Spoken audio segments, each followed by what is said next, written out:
Yuk, halo kalian semua, bersama saya lagi Profesor Y. Dan oke, di video sebelumnya kita sudah belajar tentang wadah. Wadah itu kalau dalam bahasa resminya itu variabel ya. Jadi kalau kalian yang bingung apa sih wadah itu ya, itu kalau di dalam pembahasan pemrograman namanya adalah variabel. So, di video sebelumnya kita sudah membahas tentang wadah itu, variabel, dan juga bagaimana cara kita di situ menyiapkan wadah, menyimpan dalam wadah, dan juga menampilkan wadah. So, untuk tambahannya, kalian selain di situ namanya cout atau cout ini selain kalian di situ bisa menampilkan apa yang ada di dalam wadah, kalian juga bisa langsung untuk menampilkan kata-kata, yaitu dengan menggunakan petik nih seperti ini, selamat datang. Jadi nanti yang akan ditampilkan adalah kata selamat datang.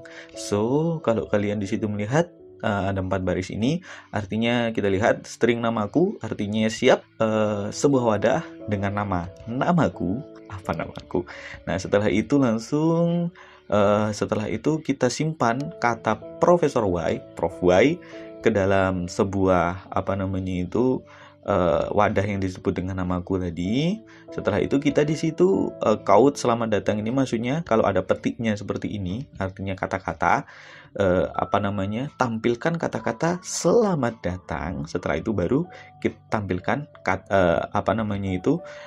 kata atau apa yang tadi ada di dalam wadah yang disebut dengan namaku tadi. So, sehingga karena namaku ini isilah Profesor Y, sehingga kalau kita lihat di sini mungkin adalah selamat datang Profesor Y. Oke, sekarang coba kita execute. Apakah hasilnya sama seperti yang sudah kita perkirakan sebelumnya? Selamat datang Profesor Y. Oke, yes. Kita bisa. Oke, di video kali ini kita akan membahas tentang input saja ya. So, apa yang disebut dengan input? Nah, kayak gini sepertinya.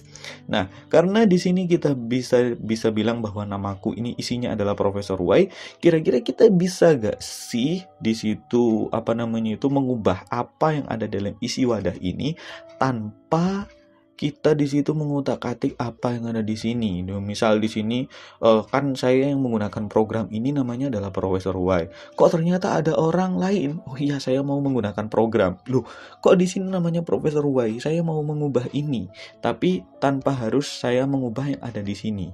Nah, itu gimana caranya? Nah, itu bisa kita sebut dengan yang namanya adalah input. Input itu adalah ya namanya komputer juga. Kalau program kita hanya menampilkan saja, itu kan ya nggak seru ya. Kalau menampilkan saja juga usah pakai komputer, kalian pakai gamebot aja bisa. Nah, dan jadi komputer ini selain di situ bisa menampilkan, juga harus bisa menerima masukan. Nah, sehingga program kalian yang pertama tadi ini kan langsung di run, compile and run, ini kan cuman menampilkan selamat datang Profesor Y. Nggak perlu komputer kalau cuma menampilkan selamat datang Profesor Y. Kalian pakai running tag aja bisa. Nah, kita di sini karena kita belajar tentang pemrograman, kita di sini juga harusnya bisa menginputkan sesuatu. Nah, menginputkan sesuatu dan kemudian sesuatu itu bisa disimpan dalam wadah. So, bagaimana caranya? Caranya adalah dengan menggunakan cin. Ini adalah keyword, bukan keyword sih, kata untuk menyuruh komputer, hey komputer, coba kamu minta sesuatu kepada user. Nah gitu. Jadi cin ini adalah kata-kata komputer untuk meminta sesuatu kepada kita sebagai user, namanya cin. Nah, cin ini itu ketika kita di situ kan komputer minta, hey user, sekarang coba inputkan sesuatu. Nah, ketika kita menginputkan sesuatu kok kemudian kita enter, nah pastinya di situ akan dimasukkan ke dalam wadah. Sehingga cin ini itu juga perlu wadah. Karena komputer ketika kita menginputkan sesuatu kan harus disimpan sama komputer. Nggak mungkin kalau kita menginputkan sesuatu terus kemudian nggak disimpan sama komputer, ya apa gunanya kita menginputkan sesuatu kan? Harus disimpan dulu. Berarti kita harus menyiapkan wadah juga dulu. Dan juga kita harus menentukan wadahnya juga. Nah, itu kita pakai operator yang namanya ini. Nah, ini kebalikannya sama input.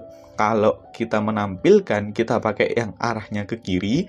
Kalau kita ingin masukkan, kita pakai yang arahnya ke kanan. Nah, seperti namaku.